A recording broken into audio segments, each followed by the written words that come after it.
Maraming manonood ang bumilib at humanga sa pambihirang ipinamalas ng Pinoy fighter na ito sa laban na halos sumiwalay na ang kaluluwa ng kalaban nitong hambog na Japanese fighter. Karamihan sa mga boxing fans at eksperto kuno na sobra raw dihado ang ating kababayang Pinoy na si Reggie Suganov sa makakalaban di umano niyang si Kai Ishizawa, at ang paglalabanan nga ng dalawa ay ang titulong hawak ng ating kababayan na WBO Global Light Flyweight title. May kartada nga ang ating pambatong Pinoy na 15 panalo at ang 5 dito ay tinapos sa pamamagitan ng imposibong knockout at meron lamang isang talo, at sa kabilang banda ang Japanese fighter naman ay may kartadang 11 panalo at 10 dito ay tinapos sa pamamagitan ng knockout at may 4 na talo. Halina at sabay-sabay nating saksihan ang laban ng dalawang magigiting na fighter na ito. Naka-asul na short ang ating magiting na kababayan, sa kabilang banda ay naka-violet shirt naman ang Japanese fighter na di halatang favorite si Barney the Dinosaur. Number 1 is now underway. Naka-pink po itong si Ishizawa at ang ating Pilipino naman. Round 1 nga ay nagpapakitang gilas ang Japanese fighter at mainam na tinatantya kung gaano ba katigas ang nguya-nguyaan at katawan ng ating kababayan. Samantalang pailang-ilang malalakas na suntok naman ang bawi ng ating pambatong Pinoy.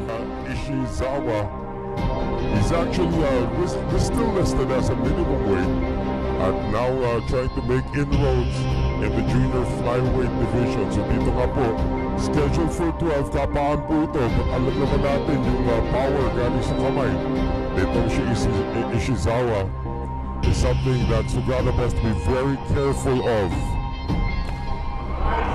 Suganov suffered his first loss in his career just last year, last July 2. Sa unang biyahe niya pa sa labas ng Pilipinas, that was against Sivanati Lodzinga in South Africa. And he was going for the title at the time. Konting hintay lang, nakuha naman niya ulit ang titulo ng WBO Global Junior Flyweight by virtue of that win against the Venezuelan, itong si Ronald Chacon. So dito po sa round number 1, medyo nagkakapaan pa sila. Again, scheduled for 12, and usually the longer fights would favor the Filipino, who's more of a boxer, a stylist, and he is a power hitter, but now he's displaying some power. 4-punch combination, no response for Ishizawa. Reminds you a lot itong si Suganov of a very young Luisito Espinosa, the way he's built and the hand speed perhaps of a Rolando Navarrete. Of course, the light flyweight division is where the most championships have been taken by Filipinos. Suganov, sinusubok-subukan pa rin kung gaano katibay ang sikmura at saka itong ulo ang kanyang kalaban from Japan. 1 minute remaining here in the opening round, scheduled for 12. And you can see no matter where you go, Filipinos are very astute about boxing. Alam nila kung maganda ang pinakita, alam din nila kung medyo nadedihado, medyo there's a lot of buzz going around after that power shot. So Ishizawa's turn right now to try and take the advantage. By our unofficial scorecard, Suganov is leading in this round. Let's see what kind of finishing kick this 27-year-old from Japan has.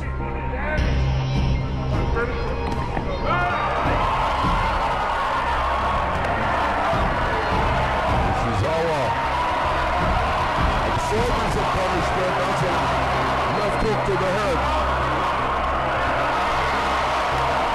More shots to the head coming from Suganov. Final seconds of round number 1.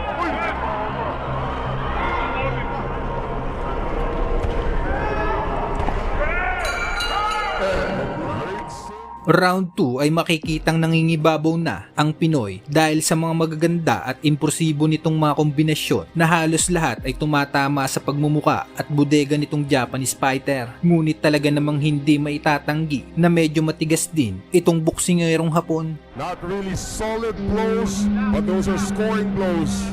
Mukhang may konting dugo na tayo nakikita rito sa ulo nitong si Suganov. There may have been a headbutt somewhere. That would be unfortunate if that cut gets bigger, if it is a cut at all.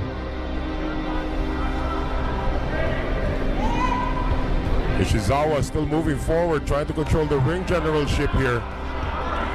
Siyempre sa pagbubukas sa round number 2, buhos ka agad ang binigay dito ni Filipino Phenom Reggie Suganov. The record of 14-1 trying to defend this WBO Global Light Flyweight Championship. Kapaan na naman silang dalawa rito. Now trying to go for the body, Ishizawa, which could be a good idea against a taller fighter. Tanda po natin that Ishizawa only a shade above 5'1", but he's got a lot of power. Good center of gravity. 5'5" naman po ang listed height nitong si Reggie Suganov. Halfway mark of round number 2 scheduled for 12. Now body shots being exchanged by both fighters. Again, plowing forward pa rin. Ito po si Ishizawa of Japan, the challenger in the pink trunks.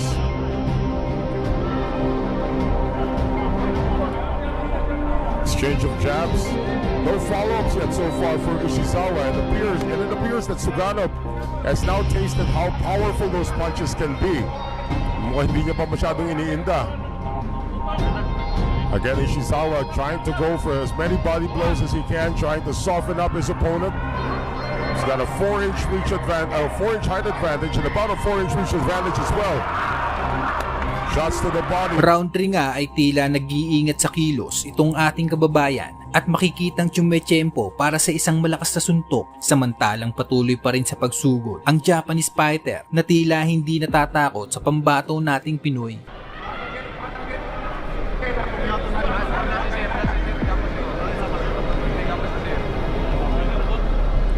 The action has slowed down a bit after that explosive first round kung saan talagang nagpakawala ng maraming suntok.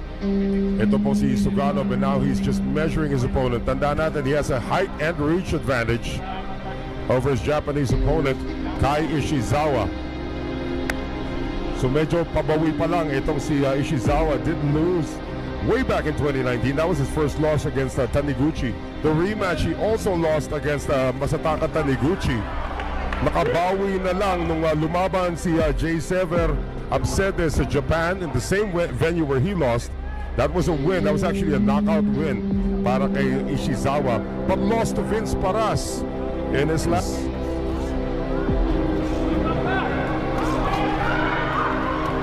In a round that really hasn't turned much in terms of Ishizawa. Now a late surge coming from Suganov.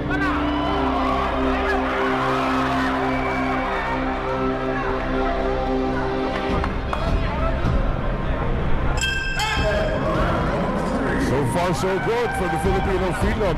Round 4 nga ay wala pa ring pagbabago sa tempo ng laban. Talagang napakaganda ng bakbakang ipinapakita ng dalawang fighter na tila ayaw magpatalo sa isa't isa. We know he's a power puncher, but he's being a little careless with his defense. Nakakalusot na naman.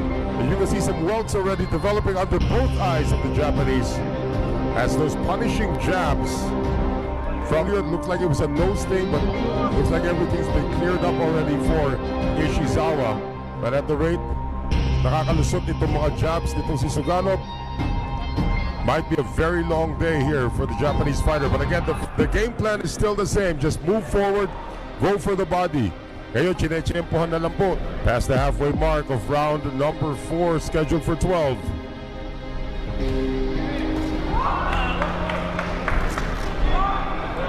Not quite sure how Ishizawa can actually still see through those eyes na unti-unti na pong namamaga.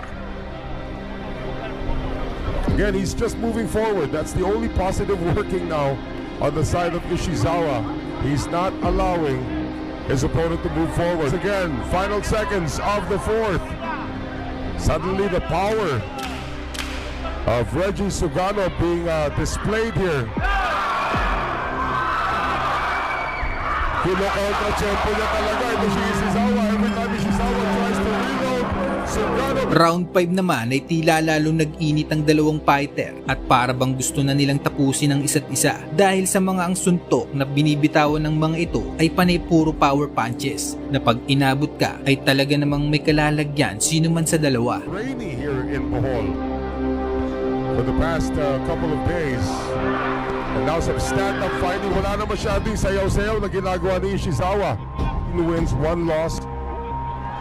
Only 4 wins coming by the way of knockout. So this guy is really out to outpoint you. Whereas Ibushi Ishizawa, 11 wins, 10 coming by way of KO. So he would like opportunity. This is the first round knockout. Big fight now between the two. A lot of blood. Even the crowd here a little concerned about seeing the presence of blood on the face of their homeboy from Dawis, Bohol. And the Boholaps with a little bit of blood, you're already concerned. So far, Ishizawa is actually doing well until that right hook delivered by Ishizawa had the better of it though. Another jab coming in for the Japanese.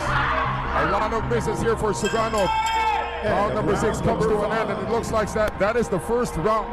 Round 6 nga ay talagang agresibo pa rin ang Japanese fighter na akala mo ay gorilla na nakatakas sa kanyang hawla at patuloy na sinusugod ang ating kababayan. Samantalang height advantage lamang ang ginawa ng Pinoy fighter.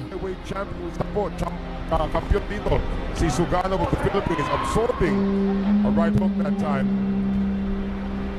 from his Japanese opponent.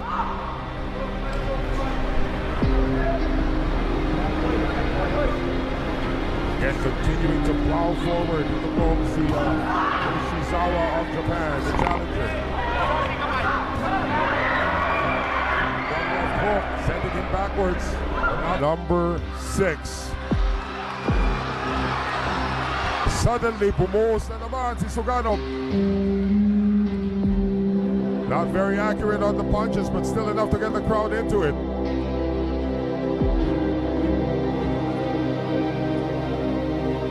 Body exchange.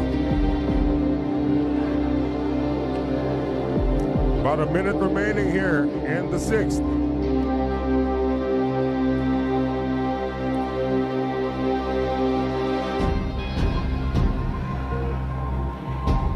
Ishizawa getting a little successful now with those inside incursions.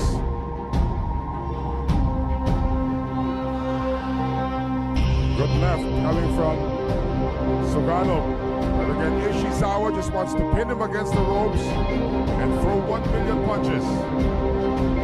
Sa mga sumunod na round ay tila wala pa ring pagbabago sa laban nilang dalawa. Halos ubusan na ng lakas ang bugbugan ang ipinamamalas ng dalawang magiting na fighter na ito. Has been 12 for the moment. Ishizawa once again pounding inside. No response coming from Sugano, who tries to push him back to the middle of the ring.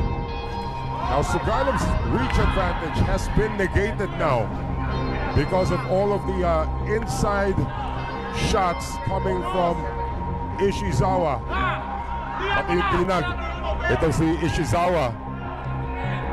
Now Ishizawa has been knocked out once in his career. And he did suffer that knockout loss against Masataka Taniguchi in 2019. Make that in 2020, it was a decision over 8 rounds.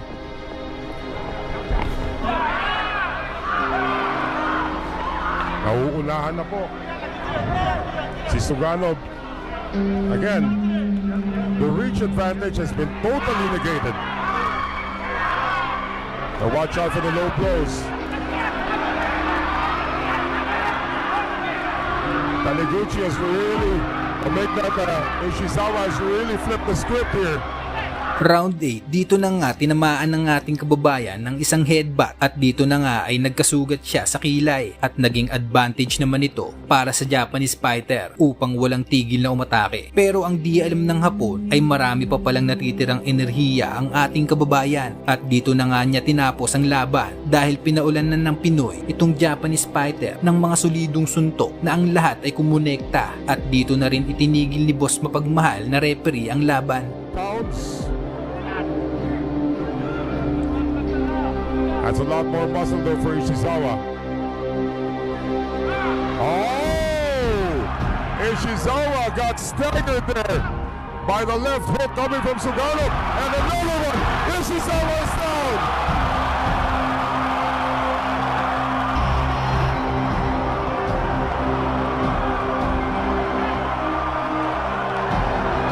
Ready to fight Nosha. The blood is coming out of Suganob's head. And Ishizawa smells the blood, wants to get it back. Oh, great right coming from Ishizawa. Napatras na si Suganob. Ishizawa missing, less than a minute remaining here in this pivotal 8th round. One knockdown scored already, so this is a 10-8. Nakabawi na ba? 3-punch combination, all power shots. Another connection to the head. And throwing in the towel. Tagumpay nga ang ating kababayan na depensa ng kanyang belt kontra sa hambog na Japanese fighter. The corner of Kai Ishizawa threw in the towel after the late barrage coming from Reggie Suganob. And despite the head wound, Reggie Suganob of Taoist Bohol retains his WBO Global. Kung nagustuhan mo ang mga ganitong content ay baka naman pwede ka mag-iwan ng isang like at pakisubscribe na rin ng aking channel. Maraming salamat mga tropa.